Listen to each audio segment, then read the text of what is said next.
These are some of the mentor texts that I have made to use with our units. It's very important for students to see you are a writer as well. They need to see writing that is on the same level as theirs. They need to see writing that is a step better than theirs, and they need to see writing from an author that is better than all of us. So this is one that I used for first grade, and these are level 1 writers, and obviously not spelled correctly, but I had them work through it with me and sound it out. So Ben and Addie, Ben likes basketball. So really showing students how to stretch those words out, how we can make a book all about things that we like, and using those words that are on the word wall as well as practicing sounding those words out. So this is just one example for first grade. This is another one that I made for first grade when we were practicing how to draw people, and when we were practicing again just making an I like book. So my level 1 first graders, I noticed, were very it was very beginning of the drawing stage, very beginning of the word, the letter sound stage. So I knew that we needed to back up, that I couldn't just turn them loose. So we started with just drawing pictures and getting a story from our pictures.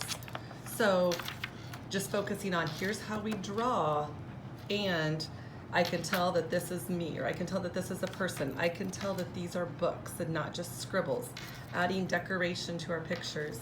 And then one thing that I do with my first grade writers, especially those lower level ones, is we count out the number of words that are in our sentence. So we counted out those words, those are 5. We said over and over, I like to read books. And then this is what we came up with as how to write it. Next we did something that we like to eat. So I like to eat salad. Again, we counted those words out. I like teaching, something that we like to do. So that's one little scaffold that we can provide for our writers that helps them make that connection between what we're saying, our actual words. Those words can go on the page. So those are some examples from first grade. This was an example that I did for my kindergartners, because during our writing workshop that I do with another kindergarten teacher, we have several newcomers in kindergarten. We have several kindergartners that come very much a level 1, no English at all. So this is an example of a book that I just made for them because they were making books, but it was very random, and most of it was scribbles all over the page.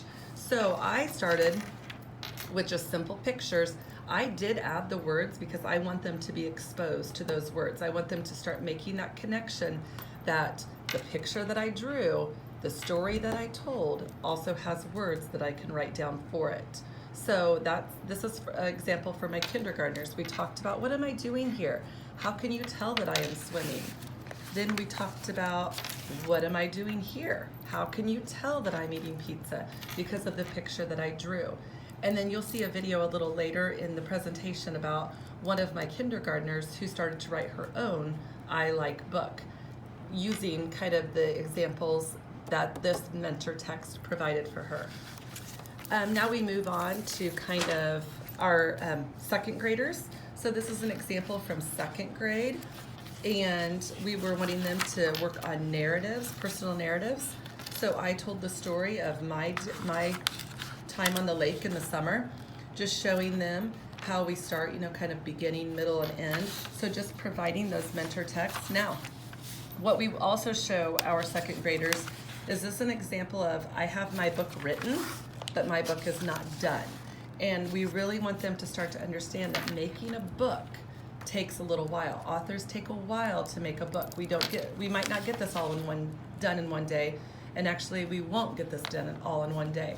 So books for a writing workshop, the way that we do it, could take up to a week for students to make, but that whole time you are conferring with them, you are talking to them, and you're seeing the process that they're going through.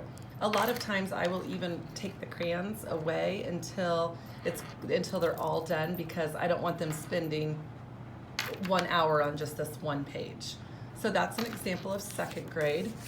This is another one that I used for our second and third grade writing time for kind of our more advanced students. I don't want to show, now I show this to my other classes, but I don't necessarily want to use this as a teaching tool for some of my level 1 kids because this is way above where they are right now. But my 3rd graders working on nonfiction or all about books, this was a perfect one to use for them. I could teach the text features within my story, and then I could also show them how we use our headings. The information is facts, it's not opinions, and my picture has labels, shows what I'm talking about in my section.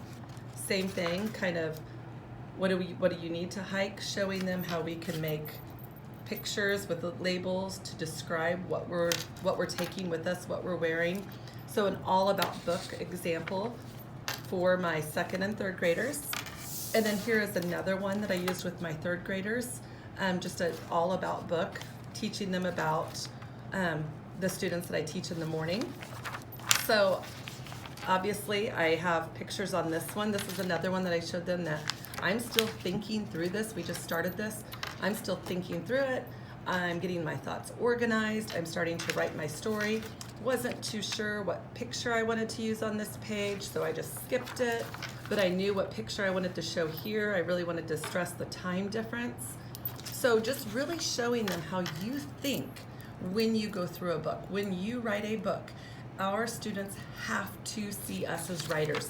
We can't expect them to make all about books, and we can't expect them to love writing if we're not showing them that we write too, and showing them that it's a process, showing them that I have to work to sound words out, showing them that I'm not done yet, that I have to think about what I want to do. So this is just one way that I provide mentor texts for my students.